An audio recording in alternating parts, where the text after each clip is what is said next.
Alrighty guys, thank you so much for coming to hear me speak. I'm going to talk about the 16th Amendment, why I believe it's unconstitutional. First and foremost, let me provide for you an analogy, just to kind of give you an idea in your head of why I don't think it's ethical or right, or even constitutional for that matter. So let's say that you guys work on a apple farm, right? You've been out in the field all day, collecting apples from the trees and trying to provide for your family so that you can go and sell it in the market the next day and give them food and shelter and all of the necessities that they need for life. Then the king comes along and he says, I want a certain percentage of your apples. What would you do? Well, I think that the income tax can be equated to this analogy. Basically, you work hard all day, many hours a week to collect money, right? So that you can go and spend it to provide for your family and provide for your family's needs, right? So that you can provide and live fruitful lives. Then the government comes along and takes a percentage of that to go spend on things that they deem necessary. All right, so let me go ahead and talk about the history of the income tax before I kind of jump into the 16th Amendment itself. So the income tax, was first started by the federal government during the time of the Civil War. Basically, they needed to provide for arms, food, and then they also needed to provide funds to repair infrastructure after the war, right?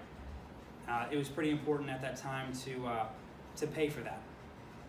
And so basically, the government decided in the year 1861 to pass the Revenue Act, all right, which actually placed an income tax on the citizens of the United States.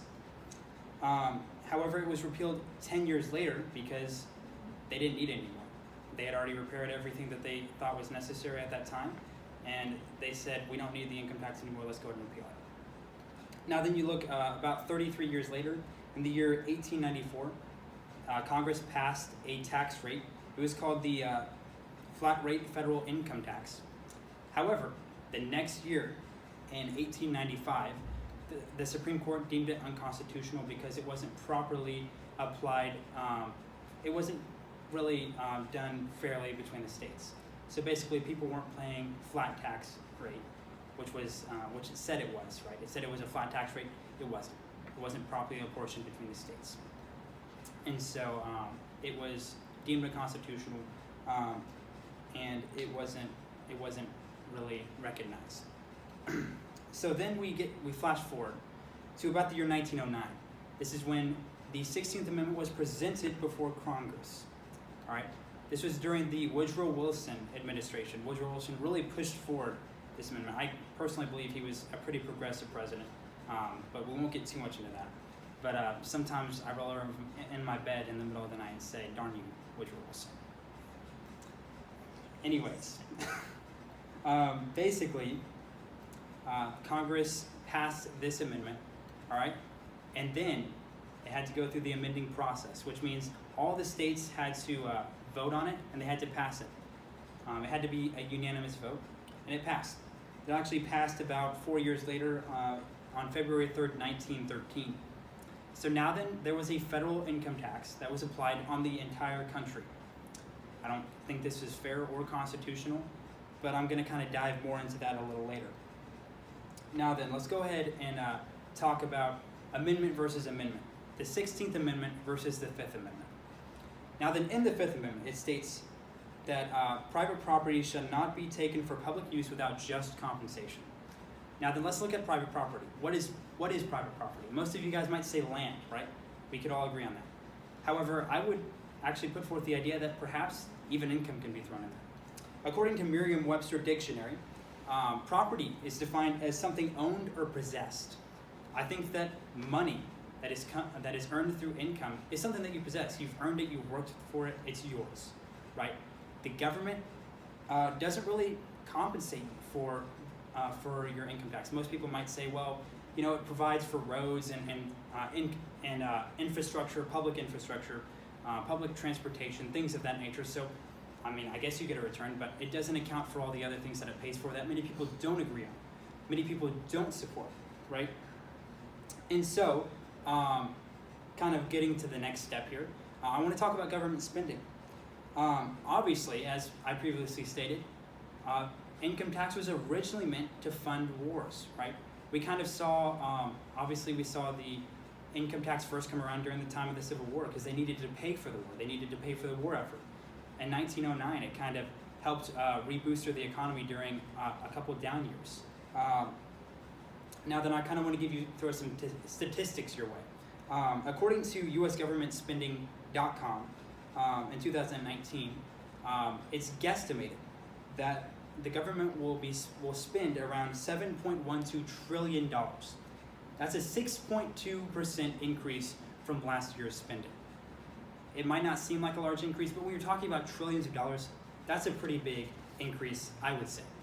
Now then, flashback to the year 1910, about 3 years before the amendment was actually ratified.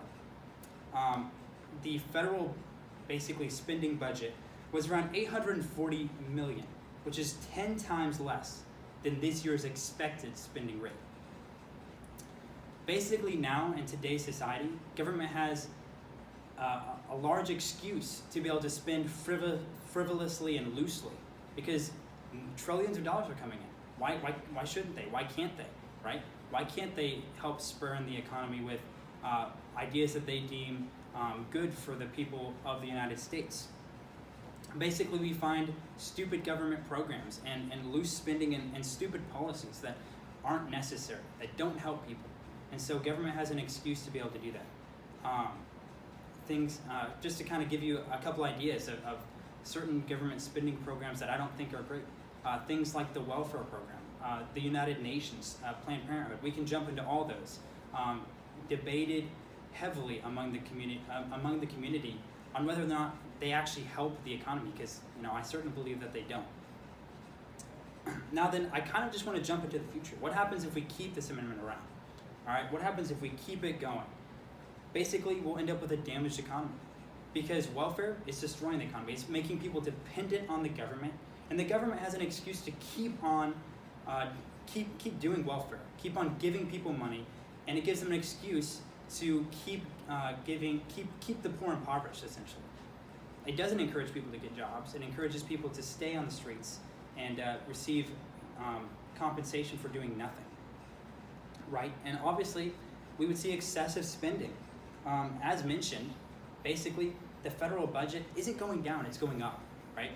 They're receiving more and more money. A 6.2% increase this year, right? That's a pretty large jump, all right? Now then, I want to go ahead and come up with alternative solutions real quick. I want to give you an alternate reality. Let's say we took it away, completely wiped it out, all right? First and foremost, people will have more money in their pockets.